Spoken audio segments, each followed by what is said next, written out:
বুধবার হরিপাল স্টেশন ও স্টেশন সংলগ্ন এলাকার হকারদের উচ্ছেদ করতে আসে রেল পুলিশের বিশাল বাহিনী।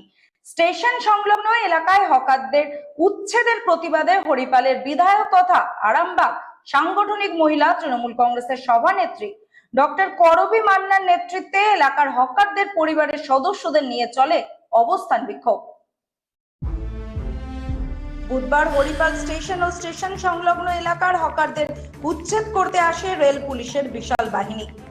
স্টেশন সংলগ্ন এলাকায় এরই প্রতিবাদে হরিপালের বিধায়ক তথা আরামবাগ সাংগঠনিক মহিলা তৃণমূল কংগ্রেসের সভানেত্রী ডক্টর করবী মান্নার নেতৃত্বে এলাকার হকারদের পরিবারের লোকজনেদের নিয়ে তৃণমূল কংগ্রেসের নেতৃত্ব অবস্থান বিক্ষোভে সামিল হন। প্রচুর মানুষের উপস্থিতি দেখে বাধ্য হয় রেল পুলিশ ফিরে যেতে। এই কর্মসূচিতে উপস্থিত ছিলেন হরিপালের বিধায়ক ডক্টর করবী মান্না, ব্লক তৃণমূল কংগ্রেসের সভাপতি দেবাশিস পাঠক, প্রধান সুমিত সরকার, পঞ্চায়েত সমিতির সভাপতি সুচন্দ্রা ধোলে, অধিকারী সহ হরিপালের কয়েকশো হকার ও হকার পরিবারের সদস্যরা। প্রতিবাদ আন্দোলন কেন? দেখুন, রেল অবৈধভাবে আমাদের হকার ভাইদেরকে উচ্ছেদ করবার চেষ্টা করছে, নোটিশ দিয়ে গেছে, তার বিরুদ্ধে আমাদের এই প্রতিবাদ।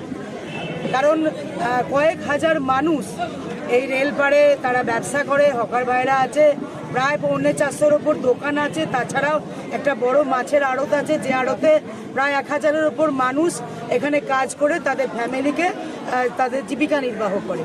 তাই আমরা মানুষের পাশে এসে দাঁড়িয়েছি, হকার ভাইদের পাশে এসে দাঁড়িয়েছি।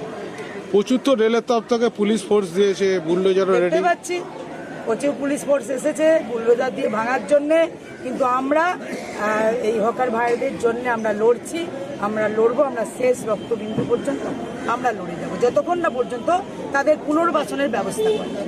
আচ্ছা, রেল কতদিন আগে নোটিশ করেছে? রেল প্রায়ই নোটিশ করে, কিছুদিন আগেও নোটিশ করেছে। আমরা গত 24 তারিখ, গত পরশুদিন প্রায় 10,000-এর ওপর এই রেলে বসবাস করি মানুষ, দোকানদার, তাদেরকে নিয়ে একটা বড় মিছিলও আমরা করেছি, প্রতিবাদ জানিয়েছি।